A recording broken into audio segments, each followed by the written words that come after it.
One of your first business decisions will be choosing an entity structure that will best fit your current needs as well as your future plans for your company.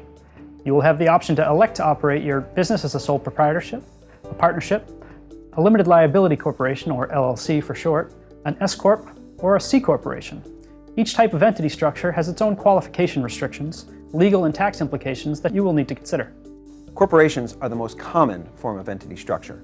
There's a familiarity with corporate terminology and construct, with people understanding the basic concepts of governance through directors and officers, and equity held in the form of shares by stockholders.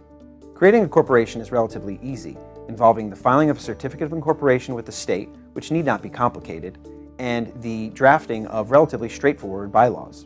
Corporations are also the form of entity with which investors are most familiar, and a potential investor may be more comfortable investing into a corporation than another form of entity.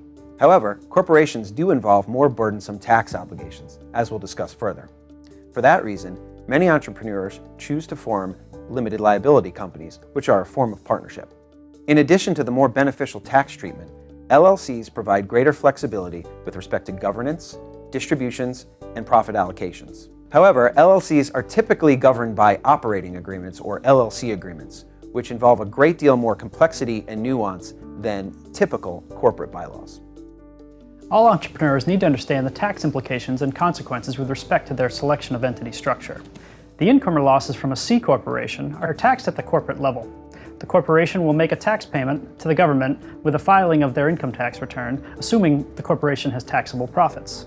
For example, let's say the company generates $100,000 in revenue and has $70,000 of business expenses. That leaves $30,000 of profit for that given year. If the applicable tax rate is 15%, the corporation will have to make a tax payment to the government of about $4,500. The shareholders of a C corporation do not get taxed on a yearly basis. However, should the C corporation distribute dividends to its shareholders, those shareholders would have to report dividend income on their personal tax returns. In essence, the profits of the C corporation get taxed at the corporate level and at the individual level. This is referred to as the double taxation of corporate profits. Alternatively, if the company elects to be a sole proprietorship, a partnership, an S corporation, or an LLC that is taxed as a partnership, the profits from the entity are subject to only one level of tax. The profits and losses of these types of entities flow through to the owners of the entities and are reported on the personal income tax returns of the owners in accordance with the applicable formation document or agreement between the owners. Each type of entity is subject to its own nuances, so we encourage you to reach out to your legal and accounting advisors for additional guidance. The most beneficial tax structure will depend on your vision and your plan for your new venture.